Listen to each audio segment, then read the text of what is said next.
Hello बच्चा party, welcome back to NPSC. आपने कभी सोचा है कि अगर आप एक कॉम को अपने ड्राई हेयर से रब करेंगे तो comb small piece of papers को अट्रैक्ट करेगा। ऐसा क्यों होता है?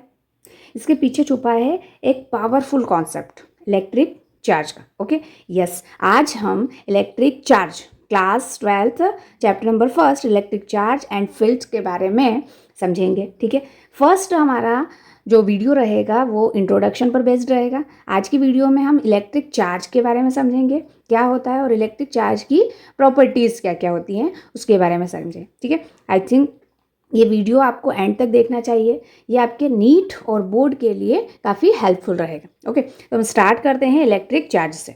इलेक्ट्रिक चार्ज क्या होता है? तो बेटा इलेक्ट्रिक चार्ज एक इंट्रिंसिक प्रॉपर्टी होती है मैटर की। ओके, इलेक्ट्रिक चार्ज की डेफिनेशन यहाँ पे लिखी हुई है। डेफिनेशन में ये कहा गया है कि electric charge can be defined as an intrinsic property of elementary particle of matter which give rise to electrostatic force between the various object. इसका मतलब क्या होता है? इलेक्ट्रिक चार्ज ऑब्जेक्ट की या मैटर की इंट्रिंसिक प्रॉपर्टी है, इंटरनल प्रॉपर्टी है, जो कि ऑब्जेक्ट्स के ऊपर एक दूसरे के ऊपर फोर्स क्रिएट करती है। ओके, और ये जो फोर्स होते हैं ये टू टाइप के होते हैं। एक होता है अट्रैक्टिव फोर्स एंड दूसरा होता है रिपल्सिव फोर्स। ओके, अब ये जो इलेक्ट्रिक चार्जेस हैं ये एक्चुअली में कितने टाइप के होते हैं? टू टाइप के होते हैं। एक होता है पॉजिटिव और एक होता है नेगेटिव। पॉजिटिव को हम प्रोटॉन कहते हैं और नेगेटिव के लिए हम इलेक्ट्रॉन यूज़ करते हैं। ठीक है, अब ये जो ई मैंने बनाया है ये क्या है? ये एक सिंबल है। हम प्रोटॉन के लिए प्लस पॉजिटिव साइन यूज़ करेंगे तो प्लस ई, और इलेक्ट्रॉन के लिए नेगेटिव ई। ओके, चार्ज को, इलेक्ट्रिक चार्ज को हम स्मॉल क्यू से और कैपिटल क्यू से भी डिफाइन कर सकते हैं, और इसका जो यूनिट है, ऐसा यूनिट है, वो है कूलम। ओके, कूलम एक साइंटिस्ट थे। आगे हम बात करेंगे कूलम फोर्स की। ओके, तो कूलम से रिप्रेजेंट करते हैं इसका एसआई यूनिट। ओके, अब हमने जो टू टाइप के चार्जेस पढ़े हैं, पॉजिटिव और नेगेटिव, अभी ये जो ई है ये दोनों में कॉमन है, यानी कि पॉजिटिव और नेगेटिव, प्रोटॉन और इलेक्ट्रॉन दोनों की जो वैल्यू है, चार्ज की वैल्यू है, वो सेम है 1.6 इंटू 10⁻⁻19 कूलम, यानी कि मैग्नीट्यूड सेम है बट साइन चेंज है। इसका मतलब डायरेक्शन अपोजिट है इनका। एक्चुअली में मैग्नीट्यूड सेम है बट ये दोनों की वैल्यू डिफरेंट है। क्यों? क्योंकि साइन चेंज हो रहा है। ओके, आपने पढ़ा होगा एटम के बारे में। अब एटम होता है उसके अंदर न्यूक्लियस होता है। ठीक है, और न्यूक्लियस में क्या होते हैं? न्यूट्रॉन होते हैं और प्रोटॉन होते हैं। ठीक है, और इलेक्ट्रॉन इसके चारों ओर क्या करते हैं? चक्कर लगाते हैं।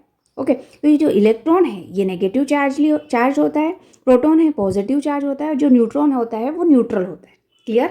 न्यूट्रल होता है इसका मतलब कि इस पर चार्ज की वैल्यू 0 होती है। ओके, अब अगर हमें लाइक चार्जेस लेके आऊँ, मतलब पॉजिटिव या नेगेटिव, तो जो फोर्स जनरेट होगा that is the repulsive force. अगर अनलाइक चार्ज, एक पॉजिटिव है एक नेगेटिव है, तो अट्रैक्टिव फोर्स जनरेट होगा। ओके, अब इलेक्ट्रिक चार्ज, किसी भी बॉडी में अगर इलेक्ट्रिक चार्ज आ गया, इसका मतलब क्या है? वो बॉडी जो है वो इलेक्ट्रीफाइड हो गई, वो चार्ज हो गई। ठीक है, एक अनचार्ज बॉडी को अभी हम चार्ज कर सकते हैं मेथड ऑफ चार्जिंग से। मेथड ऑफ चार्जिंग हम नेक्स्ट वीडियो में देखते हैं। ओके, अब नेट चार्ज अगर 0 है किसी भी बॉडी पे, जैसे ये बॉडी है, ठीक है, और इस पर Q is equal to charge is equal to 0 है, इसका मतलब क्या है कि कोई चार्ज नहीं है, ये भी हो सकता है, और दूसरा ये है कि पॉजिटिव और नेगेटिव चार्ज इक्वल हो सकते हैं। ठीक है, क्योंकि जब हम इस बॉडी का टोटल चार्ज फाइंड आउट करेंगे तो वो हम स्केलर फॉर्म में ऐड करेंगे। ओके, अभी हम प्रॉपर्टीज़ के बारे में बात करते हैं। नेक्स्ट है charge is a scalar quantity. Charge क्या है? एक स्केलर क्वांटिटी है, इसमें कोई डायरेक्शन नहीं होती है। Okay, charge can be transferred from one body to another. एक बॉडी से दूसरी बॉडी में चार्ज को हम ट्रांसफर कर सकते हैं। Okay, charge is invariant. Charge की वैल्यू सभी जगह सेम होगी। Okay, that is it does not depend on the velocity of particle. Okay, and most important thing, अगर कोई बॉडी या चार्ज पार्टिकल रेस्ट में है तो वो क्या क्रिएट करता है? Electric field. और अगर कोई चार्ज पार्टिकल मोशन में है तो वो इलेक्ट्रिक और मैग्नेटिक दोनों फील्ड क्रिएट करता है। ठीक है, लेकिन अनएक्सेलरेटेड मोशन में है तो वो इलेक्ट्रिक और मैग्नेटिक फील्ड क्रिएट तो करेगा बट एनर्जी रेडिएट नहीं करेगा। बट इसके अपोजिट अगर एक्सेलरेट मोशन है तो क्या होगा? एनर्जी रेडिएट होगी, और एनर्जी किस फॉर्म में रेडिएट होगी? इलेक्ट्रोमैग्नेटिक वेव के फॉर्म में। ओके, चैप्टर 8 में हम इलेक्ट्रोमैग्नेटिक वेव के बारे में डिटेल में समझेंगे। ओके, नाउ 1 कूलम, जो हमने कूलम लिया था that is the SI unit, लेकिन अगर हम सीजीएस यूनिट की बात करें तो 1 coulomb is equal to 3 into 10⁻⁹ ESU होता है electrostatic unit, and that is the CGS unit of charge. Clear. Dimensional formula क्या होता है? तो डायमेंशन फार्मूले के लिए हमें करंट के बारे में पता है कि जो इलेक्ट्रिक करंट होता है I इज इक्वल टू ये होता है चार्ज अपॉन टाइम। तो यहाँ से चार्ज को जब हमने सब्जेक्ट किया तो I इंटू टी हुआ, और I के लिए इलेक्ट्रिक करंट के लिए हम एम्पियर यूज़ करते हैं A, और टाइम के लिए T। तो ये इसका डायमेंशनल फार्मूला हो गया किसका? इलेक्ट्रिक चार्ज का। Clear. Next is property of electric charge. तो मेनली 3 प्रॉपर्टीज़ हैं। एडिटिव ऑफ चार्जेस, चार्जेस को हम ऐड कर सकते हैं सिंपल एल्जेब्रिकली, जैसे आप 1 + 2 करते हो वैसे ही आपको चार्ज को ऐड करना है, ठीक है। सपोज कि ये बॉडी है आपकी, इसमें +Q चार्ज है एंड +2Q चार्ज है और -Q चार्ज है, ये 3 चार्जेस हैं। अब इनका टोटल चार्ज क्या होगा इस बॉडी पे? तो ये आपको ऐड करना है Q + 2Q - Q, ओके। तो ये हो जाएगा बेटा 2Q। तो 2Q is the charge on this body. Now next second, charge is conserve. Charge is conserve मतलब चार्ज को हम एक आइसोलेट सिस्टम में अगर चार्ज की वैल्यू को फाइंड आउट करना है तो ये कंजर्व रहता है। क्रिएट न तो क्रिएट कर सकते हैं हम और न ही डिस्ट्रॉय कर सकते हैं। It can be transferred from one body to another body, okay. किसी भी बॉडी, जैसे सपोज कि आपके पास एक ये बॉडी है Q इज इक्वल टू 0 है, ओके, और एक ये बॉडी है इसमें कुछ चार्ज है +2E चार्ज है मान लो। तो अगर मैं इन दोनों बॉडी को कॉन्टेक्ट में लाऊं, रब करूं, तो क्या होगा? एक जो अनचार्ज बॉडी है ये भी चार्ज हो सकती है, ओके। तो अनचार्ज और जितने भी, जैसे अगर मैं इन दोनों को कांटेक्ट में लेकर आऊँ, अभी हम मेथड ऑफ चार्जिंग में डिटेल में समझेंगे। तो सपोज कि इस बॉडी पे +E चार्ज हो गया फर्स्ट वाली A पे, और सेकंड पे +E, जो 2E था वो डिस्ट्रीब्यूट हो गया, इक्वली डिस्ट्रीब्यूट होगा। इक्वली डिस्ट्रीब्यूट कब होगा? जब बॉडी यूनिफॉर्म होंगी, ओके। नाउ यहाँ पे क्या हुआ? ये एक बॉडी पे जो चार्ज था, ठीक है, उतना ही चार्ज सेकेंड बॉडी पे आया है, ओके, इक्वल अमाउंट में। चार्ज को ना तो हम डिस्ट्रॉय कर सकते और ना ही हम क्रिएट कर सकते, okay. Now next third most important, quantization of charge. Quantization of charge का मतलब किसी भी सिस्टम का जो टोटल चार्ज होता है वो क्या होता है? मल्टीपल होता है बेसिक यूनिट ऑफ चार्ज की। इंटीग्रल मल्टीपल होता है बेसिक यूनिट ऑफ चार्ज की। जो E है, E को हम बेसिक यूनिट बोलते हैं और इसकी वैल्यू 1.6 × 10⁻⁻19 होता है, 19 कूलम, ओके।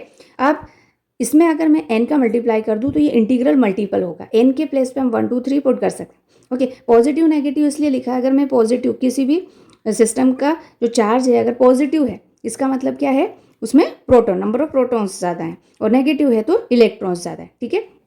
अब देखो ये जो इंटीग्रल मल्टीपल है इसका मतलब सिंपली ये है कि जो किसी भी सिस्टम का जो चार्ज है वो इसके मल्टीपल में ही होता है, ओके। और n is equal to 1 2 3 integer multiple में होता है, ये फ्रैक्शन में या डेसिमल पॉइंट में आपको नहीं मिलेगा, ठीक है। आप ये नहीं कह सकते कि किसी बॉडी में 2/3 कूलम चार्ज है या 1.2 कूलम चार्ज है। ऐसे डेसिमल और फ्रैक्शन ये डिजिट में कभी भी किसी भी बॉडी पर चार्ज नहीं हो सकता, ठीक है। चार्ज या तो 1 होगा या 2 होगा या 3 होगा, ठीक है, बट E के मल्टीपल में। क्लियर। नाउ ये 2 क्वेश्चन है important and simple. What is the total charge of a system containing 5 charges, ठीक है। सपोज आपको ये 5 चार्जेस दिए हुए हैं। मान लो Q1 की वैल्यू है +1, ठीक है, कूलम। Q1 है ये आपका, Q2 है आपका +2 coulomb and Q3 is 4 coulomb, Q4 is -3 coulomb and Q5 is -5 coulomb. अब आपको टोटल चार्ज फाइंड करना है, तो total charge is equal to Q1 + Q2 + Q3 + Q4 + Q5, सबको आपको ऐड करना है एल्जेब्रिकली, जैसे आप सिंपल एडिशन करते हो वैसे ही, ओके। यहाँ पे +1 +2 +4, ओके, -3 -5, तो ये टोटल कितना हुआ? 4 + 3 7, ओके। 7 से ये हो जाएगा -8, तो -1 कूलम, -1 कूलम बॉडी पे चार्ज हुआ, ओके। अब नेक्स्ट क्वेश्चन है, how many electrons are there in 1 coulomb of negative charge, ठीक है। तो क्वांटाइजेशन ऑफ चार्ज में हमने पढ़ा है कि अगर जो टोटल चार्ज की बात करें तो ये होता है n × E। नेगेटिव है तो यहाँ पे माइनस लगा दीजिए, ओके। इलेक्ट्रॉन्स की बात कर रहे हैं तो हमें n निकालना है, ओके। n निकालना है तो ये हो जाएगा, n को सब्जेक्ट करेंगे तो Q/E हो जाएगा, ठीक है। किस पे? 1 कूलम पे, 1 कूलम पे Q is equal to 1 coulomb है, तो Q के प्लेस पे 1 कूलम पुट करो और E की वैल्यू आपकी 1.6 इंटू 10⁻⁻19 होता है।